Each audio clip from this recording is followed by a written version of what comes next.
mahal ka ng Panginoon. Mahal ka ng Panginoon. Mahal ka ng Panginoon.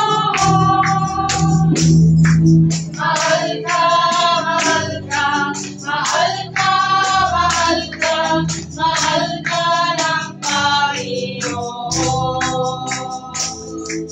Mahal ka, mahal ka, mahal ka, mahal ka, mahal ka ng Panginoon. Mahal ka ng Panginoon, sister. Welcome po sa gawain ni Yahweh El Shaddai. Ano pong inyong pangalan at kung saan po kayo sa lugar sa Pilipinas at kung sino po nag-aakay sa inyo? Magandang hapon po sa ating lahat. Ako si Miss Juliet Dagiwa from Busao Mountain Province, Cordillera, Philippines. Walang nag-akay sa akin dito, pero ang Piña Francia kasi pagkain. Napunta ako dito nagkain. And then, umupo ako dito. Sabi ko, alis na sana ako. Eh, nakita ko mga tao dito, bakit may uniform na El Shaddai? Amen! Aakin ka ako para na-experience ko yun. Ano ba yung El Shaddai? Thank you, Lord. Naki-join sa inyo. Amen. First time mo po makati ng El Shaddai? Okay, ipaliwanag ko sa iyo ang ibig sabihin ng El Shaddai. Ang El Shaddai po sa wika ng Hebreo ay isa sa pinakalang pangalan ng Diyos, ang makapangyarihan sa lahat, ang may likha ng langit at lupa, ang Diyos ng bansang Israel at ang Diyos ng ngayon at magpakailanman. Ang layunin po ng El Shaddai Prayer Partner Fellowship International ay ihayag sa lahat ang salita ng Diyos, ang kanyang kadakilaan, katapatan, kapangyarihan, kabutihan at pag-ibig nang sa gayon ay mabigyan ng kapayapaan ang isip, puso at kalooban ng mga taong bat-bat ng suliranin at kaguluhan, mabigyan ng kagalingan ang lahat ng uri ng karamdamang pisikal at espiritual at higit sa lahat tumanggap ang bawat isa ng kaligtasang alok ng Diyos sa mamamagitan ng kanyang bugtong na anak na ating Panginoong Hesus Kristo. Tayo po ay nasa ilalim ng simbahang Katolika kaya tayo ay nandito at sa simbahang kami po ay nagsisimba sa St. Augustine 11 to 12 po. Tapos bababa po kami dito upang magdaos po ng aming gawain. Kaya kung may time ka po sa araw ng Tuesday at Friday, mayroon din po kaming gawain. Ginaganap po ng 8:30 hanggang 10. Kaya sister, welcome ka po dito at ikinagagalak po namin na makakasama ka namin every Sunday, Tuesday, and Friday. Amen po ba? Kaya welcome po natin ang ating council upang i-pray over po kayo. Amen. Good afternoon, sister, and welcome to El Shaddai Community. Itaas po natin ang ating mga kamay sa ating kapatid. Sa ngalan ng Ama, ng Anak, ng Espiritu Santo. Amen. Amen. Ama namin Diyos na banal, Diyos amang makapangyarihan sa lahat, Yahweh El Shaddai. Muli po kami nagpapasalamat ng marami dahil meron ka naman pong dinala na kaluluwa sa Amen. Panginoon. Amen. Alam po namin hindi po aksidente ang pagkapunta ng aming kapatid sa lugar na ito. Yes, Lord. Ito po ay niloob mo upang siya ay matamnan ng iyong mga salita, Panginoon. Amen. Magpakinggan po niya ang mabuting balita sa araw na ito. Amen. Patuloy po namin tinadalangin na anuman ang kahilingan ng aming kapatid na ito. Iyo po itong ipagkaloob sa ayon sa kanyang pananampalataya, Panginoon. At sa ngalan ng aming Panginoong Hesus Kristo, lahat ng nanaisin ng aming kapatid na ito, magtitiwala lamang siya. Ito ay ipagkakaloob sa kanya. At dalangin po namin, O Diyos amang banal, na hindi po ito ang una at huli niyang pagdalo, ngunit ito po ang simula ng kanyang patuloy na pagsubaybay sa iyong banal na gawain at sa pakikinig ng iyong mga salita. Amen. Maraming salamat po, Yahweh El Shaddai, at idinadalangin din po namin, Panginoon Diyos, na 10 ng kanyang mga mahal sa buhay, iyong abutin sa kanilang pinaroroonan sa mga oras na ito. Maraming salamat po, dakilang Diyos, ay lamang po ang pinakamataas na papuri, parangal, To God be the glory. In Jesus' mighty name we pray. Amen. Sa ngalan ng Ama, ng Anak, ng Espiritu Santo. Amen. Diyos, mga pangako ng Diyos, Psalm 91, nasalin mo pa yan ng alas 6 ng umaga, alas 12 ng hapon, alas 3 po, alas 6 ng gabi, at kung gising pa po kayo ng gabi, alas 12 ng gabi. Mabisa po ang lahat ng nakasulat dyan, mga puro pangako ng Diyos, kasi ako po sis, nung nagkakasakit ako, binabasa ko po yan sa mga anak ko, na-apply ko po yan. Sila po ay gumaling sa pangalan ni Jesus, kaya gawin mo po yan sis, na walang pag-alinlangan. Maraming salamat sa inyo lahat. God, salamat sis. Alam ko, ang Diyos talaga yung nagtatrabaho, di ba? So sabi ko, isipin ko muna, I will think about it. Hindi po ako nakuha kaagad. Pero sabi sa akin, parang may nagano sa akin na, itry mo kasi tumatanda na daw ako. Sabi ko, so yun, nakapag-isip po ako na, so yun, praise God po, paayos po ang aking biyahe. Naka-travel po ako ng Portugal. At ako po ay nakabalik at nakaalis at nakabalik ng maluwalhati. Salamat po sa Diyos. Talaga namang ang dami kong pagod. Grabe. Pero biyaya ng Diyos, hindi pa ako nagkasakit. Amen. Amen. Biyaya ng Diyos. Sabi ko, Lord, iba yung presence mo. Amen. Yung pag nagtiwala ka sa Diyos, ibigay mo sa Kanya lahat-lahat. Suko mo sa buong buhay mo sa Kanya.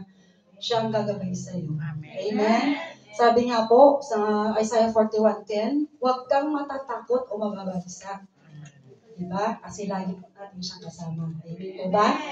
Tsaka, hindi naman po lahat is good blessing. Na-stress din po kami doon ng mga amo ko kasi po yung kasama ko sa work. Umuwi po siya ng Pinas habang isang buwan po kami sa Portugal. Na-disgrasya po siya. So yun, hindi po siya nakabalik. Naiyak din ako kasi 2 years ko po siya kasama. Na-disgrasya daw po siya, na car accident. So na-opera yung ulo niya. And yun, hindi na po siya makatrabaho. Pero biyaya ng Diyos, okay na po siya ngayon. Nagte-therapy po siya. Kaya sabi ko, sis, if ever na makatrabaho ka ulit sa Macau, bumalik ka sa kay ma'am, ako ang bahala sa iyo, sabi ko sa kanya. Kasi gusto rin po namin yung work niya, kaya biyaya rin po ng Diyos na salamat din po sa healing kasi pinapray ko rin po siya na maayos siya. So, yun.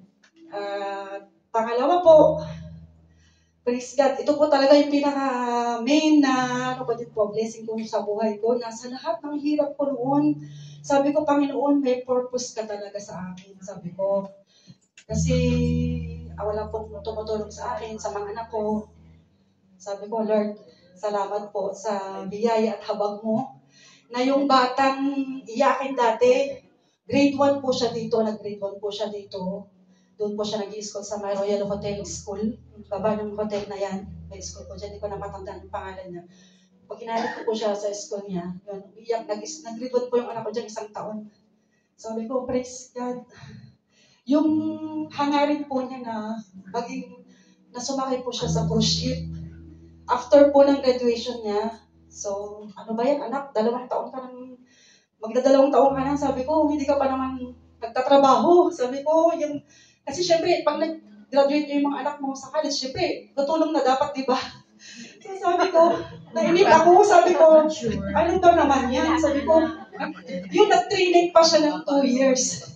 Kaya, sabi ko, praise God talaga, napakabuti ng Diyos. Kasi po, sabay po ng pag-Europe ko, pag-Portugal ko, sabay rin po kami umalis, nagsiman po siya. Kaya sabi ko, puli ng Diyos, walang imposible sa Panginoon. Hindi po ba? Saka, ito pa po yung isa. Grabe, sorry po ayaw ko lang yung lahat ng blessing ko sa buhay ko na ipon na po eh. Sabi ko, Lord, ito po yung prayer ko ngayon. Sabi ko, Lord, kung anong kalooban mo po sa buhay ko, mangyayari po. Amen po ba? Kung kalooban mo po, muli po akong makaawit sa iyo. Amen. Sabi ko, Lord, ikaw po, Panginoon, ang maghari at manguna sa buhay ko. Kaya, pray lang po tayo na ibibigay na po yung Sunday sa akin ng boss ko. Para makasama ko po ulit po ako. Nagpapasalamat din po ako sa Mr. Wayne, sa mga council, Mr. Locke, Sir Brad, Mr. Aso, Mr. Annie. Kasi kahit na paano-ano yung ano ko sa permission, yun, nag-message kasi ako story, sabi ko, pwede pa akong umatin sa ano. Sige, sabi, halika sis, sabi niya. Yun, thank you po. Glory to God talaga. Sa lahat ng biyaya at biyaya. Thank you po. Praise God. Tunay nga po na napakabuti ng ating Diyos sa ating kapatid si Sister Mary Ann. Sana po bumalik siya kasi dati po namin siyang leader. Praise God! Hallelujah! Puri ng Diyos, pinagpala po ang ating kapatid. Ang sunod po na magpapatuto ay walang iba kundi si Sister. Sina? Si Sister. Sister Alema. Palakpakan po natin ang Diyos!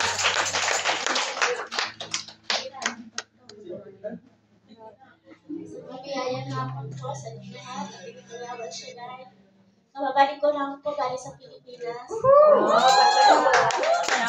Kailan na po ako, maraming salamat po Lord dahil clear na po. Amen! Grabe na glory! Nakasaw po wala na nakita cancer. Ito kasi na glory. Ako'y masaya po, no? Sabi ng doktor, yung bungad niya sa akin, ang tagal natin hindi nakita. Sabi ko, ano bang iniinom mo sabi sa akin? Sabi ko, wala po. Tapos tiwala sa Diyos. Sabi ko, pinalik ko sa kanya yung tanong, sabi ko, Dok, ano bang gamot para sa amin? Wala, ganun lang. Diba? Kaya yung pina-ultrasound ako, binasa niya, sabi niya, wala naman, clear na lahat. Kaya maraming salamat po. Kahit na wala na ko dapat ipag-alala. Kasi sinurrender ko talaga sa Diyos. Amen. Gusto ko mabuhay na payapa ang buhay ko, walang sama ng loob, walang sakit. Ganun po. Yun ang inano talaga ng doktor sa akin. Yun ang pinakagamot. Yun ang sabi ng doktor sa Hong Kong. Alisin natin yung stress at saka yung nagagalit pala. Kaya ako po lumalayo na rin.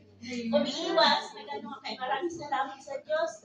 Dahil payapa ang buhay ko. Pangalawa po, sa tagal ko pong nagtrabaho sa Hong Kong, ang nakarating dito sa Macau, wala pa akong malay dahil wala pa sinabi yung nanay ko na namatay siya pati yung ate ko. Walang nagbabantay sa bahay namin, yung pala wala na sa ako dyan pa yung bahay ko. Kaya gusto ko ang biyaya ng Diyos na ibinigay sa akin. Dahil yung bahay ko, kinuha ng bayaw ko. Ipinamana sa anak niya, pinagawa ng titulo. Pero po rin ang Diyos, hindi po tayo natatalo basta natin dito sa isang gawain ng Panginoon. Nabawi ko po ang bahay ko. Maraming salamat po, Yahweh Shaddai. Alam mo yung bahay namin, kahit na luma na, simentado, pinaghirapan namin ang kapatid ko. Siguro wala po lang kalahating milyon ang nagastos namin magkakapatid para mabuhay at makatira din yung nanay ko. Dahil yung papa ko, bata pa ako, namatay na. Gusto namin po mabigyan ng magandang tirahan ng nanay ko, kaya naibalik po sa akin ang bahay ko. Kaya maraming salamat po, nagkaroon po kami ng unity ng magkakapatid ko. Masaya po ako dahil payapa ang aking pamilya. Ang bayaw ko, payapa po, nakausap ko at mga pamangking ko. Dali po natin ang si Yahweh ang Shaddai sa ating tahanan. Amen! Nagkaroon po ng kapayapaan at walang dugo na magdanak. Salamat sa Diyos. Thank you, Lord. Grabe na glory! Praise God.